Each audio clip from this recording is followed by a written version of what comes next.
muchísima cerámica, sobre todo desde el siglo X, producciones muy estandarizadas. Cuando digo estandarizada es como producción en cadena, todas son iguales, el mismo tipo de vidriado, el mismo tipo de tecnología, los mismos grosores de las paredes, eso nos dice que está producida en el mismo taller. Cuando mayoritariamente encontramos este material en el yacimiento, entendemos que ese es el consumo que se hace mayoritariamente. Es muy raro que todo ese material proceda de una zona muy lejana. El problema es que, como toda la intervención arqueológica que hemos hecho hasta el momento ha sido ir pinchando diferentes zonas del yacimiento, aunque todas han estado planificadas y con unos objetivos claros, el objetivo siempre ha sido entender el urbanismo de la ciudad.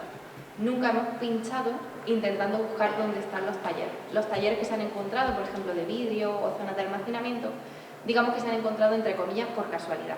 Las hemos encontrado asociadas a vivienda. Para poder localizar los talleres, que sería la ilusión de mi vida y la verdad me solucionaría la investigación los próximos 5 años por lo menos, tendríamos que planificar muy bien cómo hacer esas intervenciones. Habría que pedir proyectos específicos para hacer eso. Y espero que con los resultados de mi tesis doctoral, que lo que hago son análisis arqueométricos para intentar categorizar esas diferentes fábricas y en un principio poder decir, esta fábrica mayoritaria podría ser de Elvira. Y la he encontrado en otros yacimientos, con lo cual podrían tener relación también con otros yacimientos. Eso nos permitiría identificarla y ya poder ir tirando del hilo por ahí. Pero eso es un trabajo bastante lento que, por desgracia, pues José Cristóbal Carvajal y Miguel Jiménez Puertas, que me han precedido y que de alguna forma han sido mis mentores, ellos también se quedaron con esa incógnita todavía. Y es una pena porque tenemos un material espléndido. Que la cantidad de material, como tú bien acabas de reflejar, es prácticamente la misma estructura, pues, sí. Se puede decir que hay una cierta producción, ¿no? Claro, pero ya no se sabe si es de una red que se viene o de que se produce aquí. Digo yo que aquí, para poder fabricar las piezas, hay 2 elementos fundamentales. Que uno, el material que se... Bueno, la arcilla, es lo poco que yo... Exactamente, la arcilla, aquí el tipo de tierra que tal, suele ser mucho de caolín, ¿no? El problema que tenemos con la arcilla es que en la zona de la Vega de Granada hay mucha diferenciación a nivel arqueológico. Entonces se confunde mucho, es muy difícil, o sea, hay que hacer análisis petrográfico de mucho detenimiento, es muy difícil identificar la zona exacta, porque además la arcilla no se recoge y se utiliza tal cual, la arcilla se trabaja. Cada alfarero tiene lo que se llama su receta, mezcla, depura la cerámica como quiere y la tiene que preparar para hacer la cerámica que quiera hacer. No se puede utilizar la misma cerámica para hacer candiles que para hacer ollas. Eso lleva diferentes tipos de componentes dentro de la arcilla, digamos. Entonces eso nos da problemas para intentar encontrarlo. Yo, como digo, son hipótesis, pero creo que tenemos datos suficientes como para poder afirmar. El problema es que no sabemos si los talleres están en la ciudad o en las inmediaciones de la ciudad, porque generalmente, como son muy contaminantes, los talleres que son contaminantes se suelen, por las fuentes sabemos, fuentes más de época bajo medieval, que se sitúan en las afueras. Entonces puede ser que el taller estuviera, pues no lo sé, donde está el Mercado Granada, por decir algo, ¿sabes? Podría estar más lejano a la ciudad, o podría haber varios talleres, puede ser que en época miral hubiera talleres más familiares, que se produjera más cerámica familiar y que luego ya tuviéramos talleres más grandes que producieran más cerámica. Y el otro elemento, ya termino para dejar a otras personas, sería el agua. ¿De dónde se sacaría el agua? Sabemos que en Sierra Elvira hay bastante agua subterránea. ¿Sería eso acuífera subterránea o...? Yo ahí ya me pierdo. Porque sería un gran ejemplo, porque si tiene una producción de cerámica necesita agua. Sí, y también necesita leña. Pozo, o la tienes que traer de distancias muy largas, porque no hayan manantiales o fuentes o acuíferos, como lo queramos llamar, pues tiene que ser... Hombre, en la ciudad hay buenas canalizaciones, o sea, hay un buen sistema de traslado de traslado de agua. De hecho, en época de Miral, que es la época en la que hay más, la población está más esparcida y hay muchísimo más ocupación para agrícola, está muy bien. De hecho, Luca Matei fue el que estudió todos los puntos de captación, o sea que agua hay suficiente. Y el otro sería la leña. También necesitamos zona que tenga boscosa o traer leña para producir, porque además se gasta muchísima leña en los hornos cerámicos.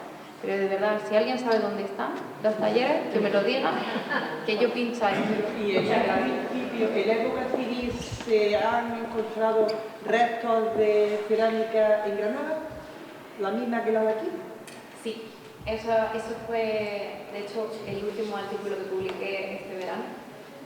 Fue sobre la campaña 18 y 19, donde aparecieron estos materiales. A nivel tipológico, a nivel de forma, son iguales a materiales que tenemos en Granada.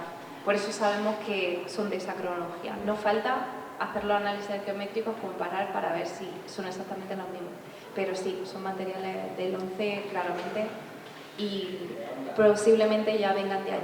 Por eso es tan interesante, porque tenemos un momento en el que el material no viene de todas partes, un momento que el material probablemente se produzca mayoritariamente y al abandonarse la ciudad puede que se abandonen esos talleres o puede que no, y el material no venga de Granada o se produzca aquí, se lleva a Granada. Eso es lo que no, esas son todas las preguntas que tenemos ahora mismo por resolver.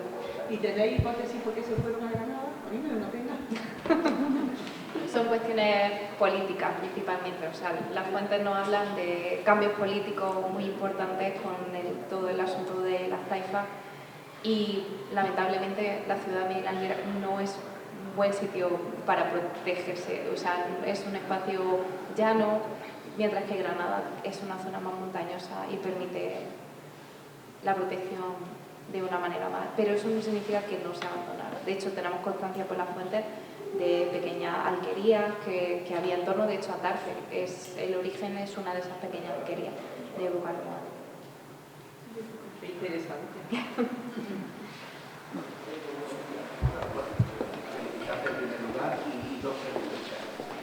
¿Dónde lo ubicas topográficamente la zona ya? Y segundo, ese cambio de la época carnaval a civil, el cambio de la olla a la cazuela, ¿puede deberse a su incorporación de las ferroviarias o es que...? No me atrevería a hacer una afirmación así porque es muy difícil, sobre todo en la cerámica de cocina, asociarla a pobladores concretos.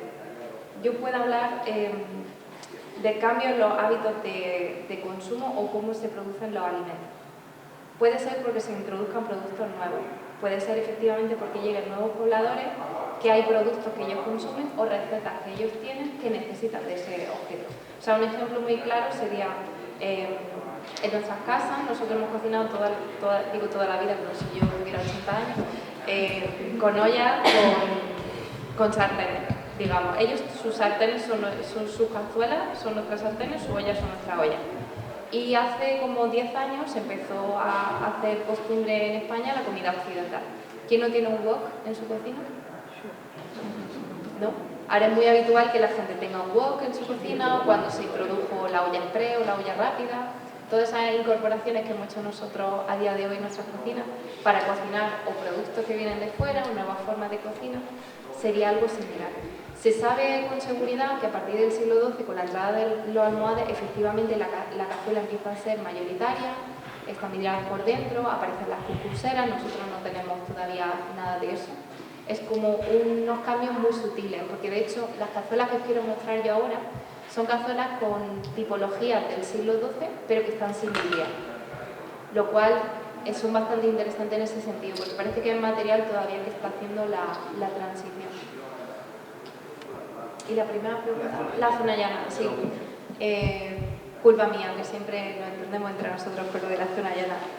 La zona del Sombrerete es la zona alta y toda la zona donde está el olivar, donde está todo eso es lo que llamamos así, zona llana. El pago, sí, el pago de la monjita, el cortijo de la monja, todo eso es la zona llana, sí, efectivamente. Y luego ya donde empiezan las viviendas otra vez, ya el pago de Maraguán y Cigarro, que es la otra zona. Bueno, yo quisiera darte las gracias, Cristina, pues porque la responsabilidad institucional que tuve en su momento, fui testigo de la hora de tu juventud que echaste en el crecimiento y la dedicación que has tenido. Debemos mucho a Antonio Malpica, pero también debemos a todo el equipo que estaba ahí detrás, concretamente Guillermo, tú y cuánta gente más, ¿no? Y especialmente tú que has tenido esta labor de seguimiento y que estás en ello, y entonces como acarfeño darte las gracias, ¿no? Y luego, en relación a la cerámica, recuerdo que leí el libro de Neco, Mercader Artesano y Lema. Y la cuestión del vidriado lo asociaba, quiero recordar, a que pudieran haberlo importado desde Siria. ¿Es posible? Sí, o sea, de hecho, la investigadora ahora mismo que es top en este asunto es Elena Salinas.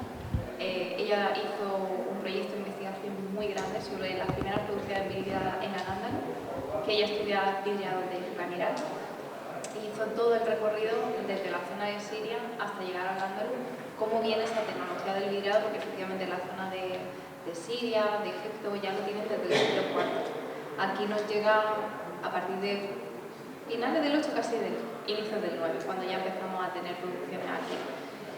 Hablando muy someramente, brutalmente, los primeros vidriados que aparecen son portadores, o sea, son gente que porta consigo mismo pequeños jarritos, pequeñas tazas que son fáciles de portar contigo, como tú apartas tu vaso. Y ya llegan alfareros que conocen la tecnología y se empieza a producir aquí. Para los que no entendemos, ¿el vidriado qué características tiene?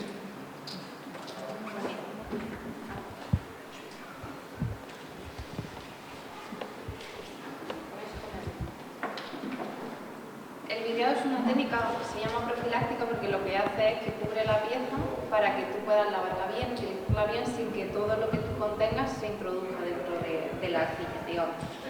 Entonces, una vez que la pieza cerámica se ha producido, se ha secado a la sombra hasta que se llama estado de cuero, que es que ha perdido prácticamente todo el agua, es cuando se le da esta capa de vidriado.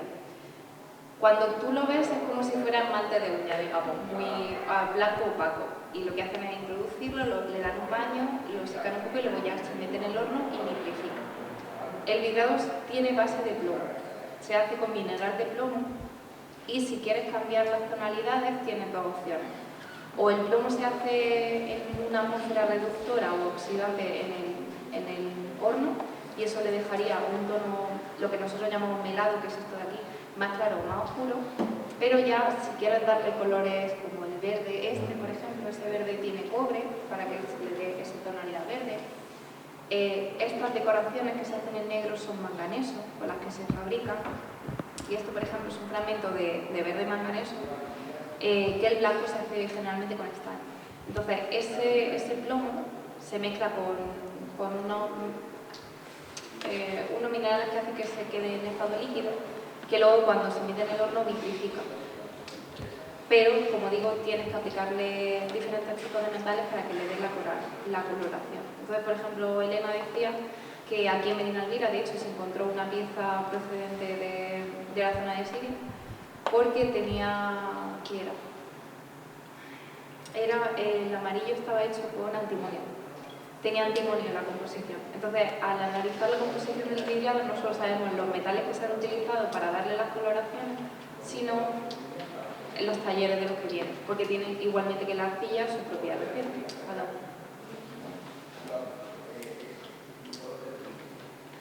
¿Alguna pregunta más? ¿No? Pues...